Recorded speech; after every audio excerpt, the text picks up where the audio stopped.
Hello, నమస్కారం. నేను మీ సోమంచి సుబ్బలక్ష్మి. ఈరోజు నేను తీసుకున్న టాపిక్ ఏంటంటే, ప్రతి మనిషిలోనూ కొన్ని లక్షణాలు ఉంటాయి. అవి స్టూడెంట్ అని కానీ, పెద్దవాళ్ళని కానీ, మధ్య వయస్కులని కానీ ఏం డిఫరెన్స్ ఏమి ఉండదు. ఆ స్టేట్ ఆఫ్ మైండ్ ప్రకారం వాళ్ళకి కొన్ని లక్షణాలు అనేవి ఉంటాయి. అందులో ఏంటంటే జాడ్యం అంటే అది ఒక వదలని మురికి లాంటిదన్నమాట. మనం చెప్పుకుంటూ ఉంటాం, వీడేంట్రా బాబు మరీ ఇలాగా జిడ్డులా పట్టుకున్నాడు అని. అంటే ఏంటన్నమాట, ఏదైతే మురికి వదలకుండా ఉంటుందో దాన్ని జాడ్యం అంటారు. దాన్ని ఇంగ్లీష్లో ఫ్రిజిడిటీ అని కూడా అనడం జరుగుతుంది. అలాగే ఇంకొకటి జడం.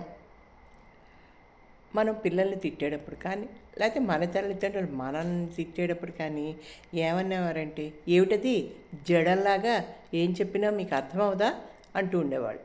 అంటే ఏంటి, ఇమ్మూవబుల్ అనమాట. అంటే ఏమి చెప్పినా కూడా బుర్రకి వెళ్ళదు, జడంలా అలా ఉండిపోతారు. అంటే కదలిక లేకుండా ఉండిపోతారు. అలాగే ఇంకొకటి మూఢం. వాడు మూఢుడు, వాడు మూర్ఖుడు అనే వర్డ్ యూజ్ చేస్తాం. అంటే ఏంటన్నమాట, తను పట్టిన కుందేలకి మూడే కాళ్ళు అనే లక్షణం ఉన్న వాళ్ళని మూఢులు అంటారు. అయితే ఈ లక్షణాలు ఎవరికి ఉండవు చెప్పండి? ఆల్మోస్ట్ అందరికీ ఉంటాయి. అవి అస్తమానం ఉంటాయని చెప్పడానికి లేదు, ఒక్కొక్కసారి ఒక్కొక్కటి ఉండడం అనేది జరుగుతుంది.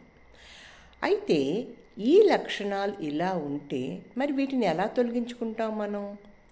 అది తొలగించుకోవాలి అని అంటే ఒక నీల సరస్వతి శ్లోకం అనేది ఒకటి ఉంది.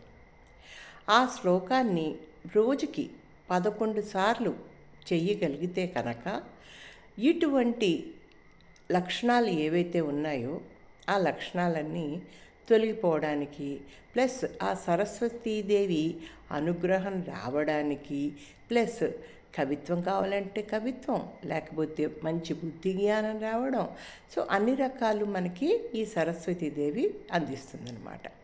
ఆ శ్లోకం ఏమిటంటే, సురాసురార్చితే దేవి సిద్ధ గంధర్వ సేవితే జాడ్యాపాప హరే దేవి త్రాహిమాం శరణాగతం.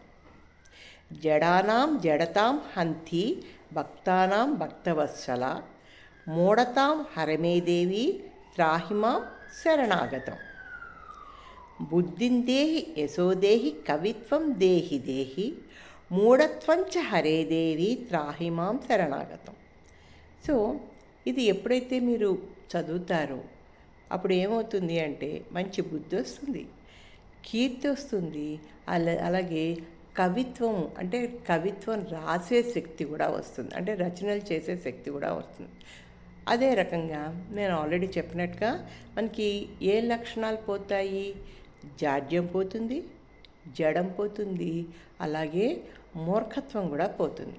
సో మనకున్నటువంటి బ్యాడ్ క్వాలిటీస్ని తొలగించుకోవడానికి ఈ శ్లోకాన్ని రోజుకి 11 సార్లు, వీలైతే 108 టైమ్స్ చేస్తే చాలా బాగుంటుంది.